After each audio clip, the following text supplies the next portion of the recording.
Hi everyone, it's Jerry. I have a sharp game to share with you from the 2023 Tata Steel Masters. On the white end, Gukesh D playing against Ding Liren. Two players we'll soon be seeing much more of later this year for the World Chess Championship match, which is set to begin in November. So we kick off with a D-pawn based opening, Queen's Indian defense, with this Bishop A6 line, targeting C4. It's defended. And now comes this dark square bishop finesse, inserting a check, provoking bishop d2. Now it falls back to e7. So black has just wasted a little time, but claims the bishop on d2 doesn't really function so well. And we'll still need to make another move before it plays a productive role. Also, for the moment, it interferes with many white pieces, so white also experiences a coordination issue. We continue with bishop g2. Castles is met with castles. Black doesn't sweat a knight move, for instance, knight e5, because there's only one threat, and black would have a convenient reply in d5, shutting down the diagonal, also challenging white's duo. So, it simply castles, d5, knight c3. Black continues with c6. He strengthens his control over d5, and in a way clogs up this main diagonal. Now, black can choose to get a little greedy here by chopping away on c4, but this is where knight e5 can be a bit more effective. This time around, there would now be two problems for black to solve. This wouldn't be a winning continuation for white, but we are certainly tending towards an imbalanced position. What am I talking about? Well, black would have to block like this and allow a knight for bishop exchange, and after the dust settles, black is up a pawn. White is working with an unopposed light square bishop. If you're curious, computer prefers white here by about a half pawn. All right, in our game, it is c6. And I want to draw your attention to the timing of this one particular pawn capture, and that is c takes on d5. When exactly does white make that capture? Not here. In the game, we have bishop f4. If white takes on d5 right now, taking towards the center is attractive, in part because the queen knight now has access to its favorite square.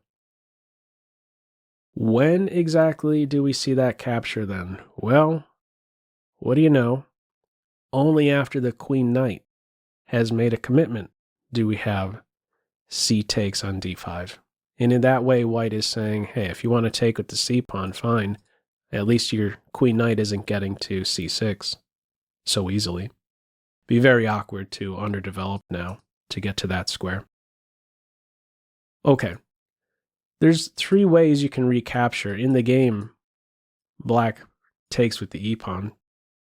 Computer says, essentially pick your favorite. Gives no great preference to any of these recaptures.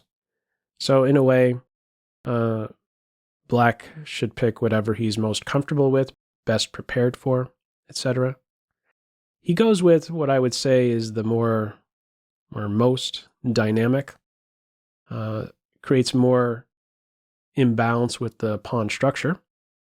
We work with the position where black has a half-open e-file, white has a half-open c-file, rather than, let's say, the more simple-looking, completely open c-file.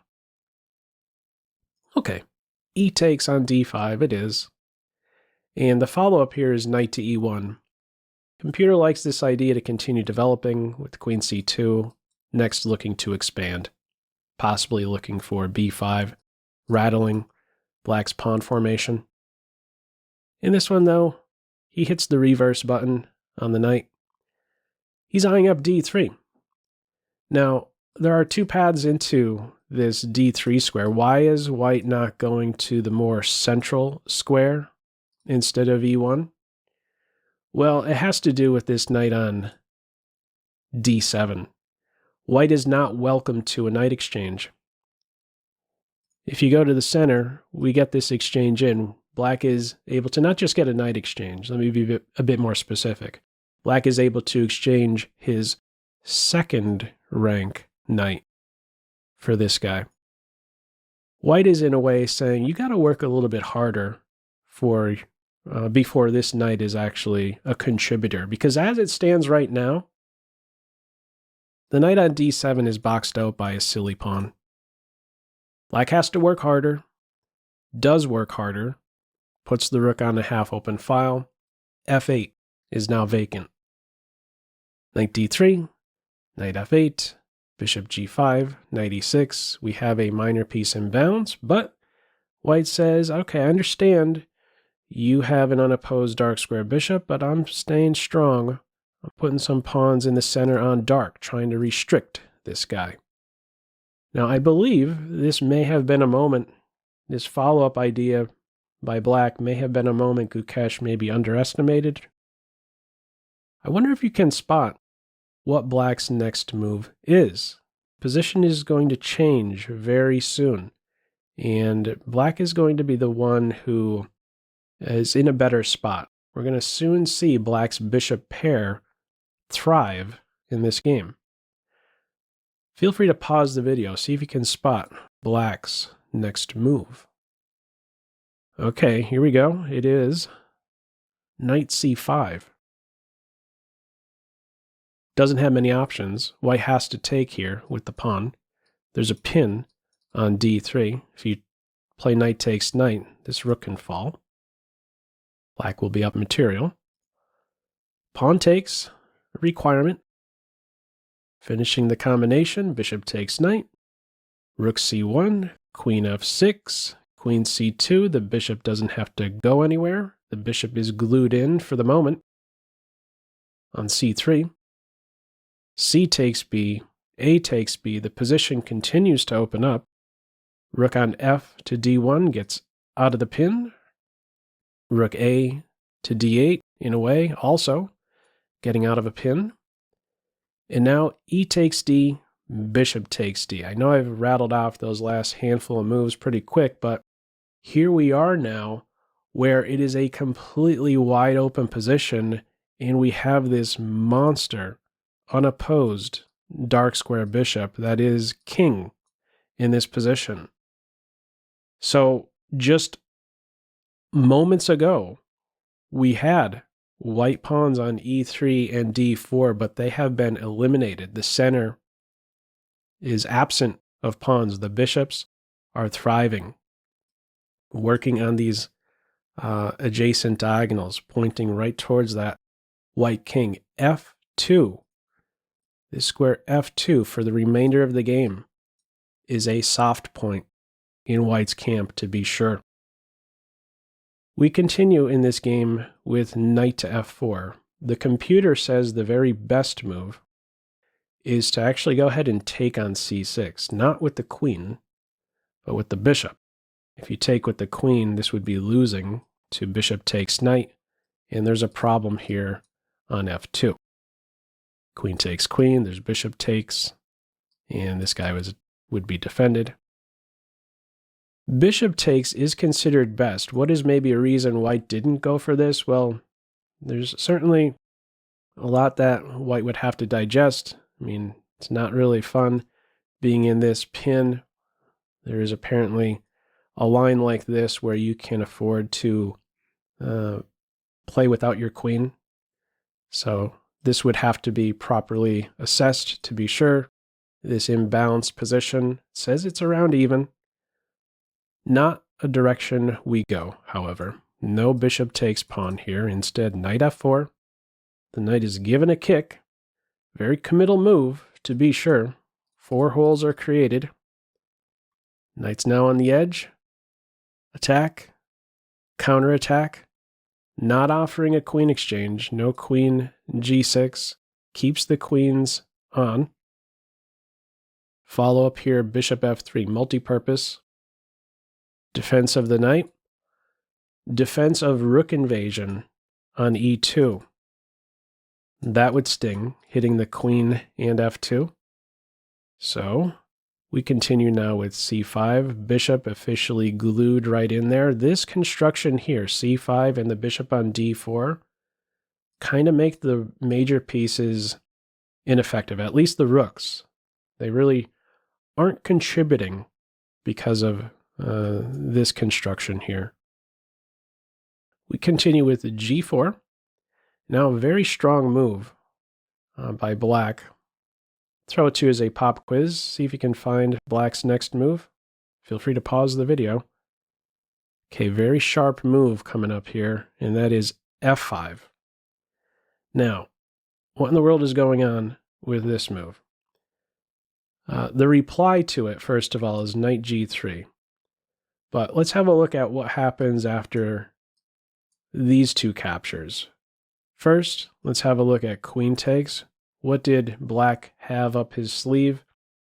Well, he was prepared to withdraw the bishop and then play along this f-file. This is a reason to pitch the f-pawn. Black has access to these holes and also that f2 square. He's able to much more easily converge on the weakest square in white's camp, f2. Black is for choice in this position. If white instead takes on f5 with the pawn, in would come this g4 move. Very strong, completely winning position now. This move cuts off the bishop from defending the knight. After bishop takes pawn, what would black play? Well, the bishop has abandoned this diagonal and black can hop right to it. With bishop b7 and queen h1 ideas, there is no good defense to this plan by black. Look at the bishops. F-pawn can't even move, and in this current position, the king doesn't even have a move. Okay. In this game, white angles for that f5 square. Pawn takes pawn. If bishop takes, yet again, you could play queen c6 or even bishop b7 first, looking again for the battery on the diagonal. In this one, though, it is knight f5, queen f6. In the game, bishop e4 is now played. If bishop takes pawn here, queen c6 would not be a good move. In fact, it would be a blunder. Queen c6 would run into knight takes bishop. There's a problem on the c-file. Can't recapture. But black would be, for choice here, would be winning with this underdeveloping bishop c8 and this idea to pile up on the knight. This is a winning idea. There's some continuation like this where we end up having a minor piece imbalance, unopposed light square bishop, light square weaknesses. This is considered a winning position here for black. No bishop takes pawn. Instead, bishop e4, h5, out of the line of fire. Also, this is an extra pawn now. Black is up a pawn and taking a step in the direction of exploiting this pinned pawn. Next up, h4, then g4 ideas. The dark squares are getting broken down in white's camp. From here, b4, and now calm move, king on f8. Avoids any checks now. With this one king move, there are no checks by the knight, bishop, or queen. Much safer on f8. The follow-up here is a3. Computer says the last chance to stay in the game is this moment right here, and that is by playing a4. One note, you are a step away from now shutting down the bishop along this diagonal, b5, right around the corner. In this game, it is a3, however, and black can continue pressing with the pawns on the king side. From here, rook on d to e1, and the follow-up, the crushing rook takes bishop can now hit. In the game, queen takes rook is played. If the rook recaptures, you would see the same follow-up by black, and that is bishop d3. This will track the knight now. The bishop on d3 is poison. Queen takes bishop would run into bishop takes pawn check, and then rook takes queen. So white plays queen e6. We follow with queen takes queen, rook takes queen, bishop takes knight, and these guys are just way too good. The white rook is no match for these two bishops. Rook takes b follows, and now we have, finally, g3. Black is able to justify these earlier h-pawn advances. Problem now on f2, and you can't solve it. hg, hg, b takes c follows, and one last move. Bishop h3, and white resigns, not taking straight away on f2. It's a very precise final move, bishop h3. This seals the king in. Doesn't have access to g2. Back rank mate ideas are right around the corner as well. And what is white to do? If white tries to defend f2, first of all, black can chop away here and be winning. The rook has to give itself up for the bishop pawn. But even better is a king move. The idea being that now black is in a position to take on f2, and after white recaptures, there's no longer a check, which means black has time to now go down to the back rank and give mate. But this one goes no further. After bishop h3, white simply resigned. So, what did you think of this one? Anyhow, feel free, as usual, to leave any feedback to this video in the comment section below. I hope you enjoyed it and maybe took a thing or two away. That's all for now. Take care. Bye.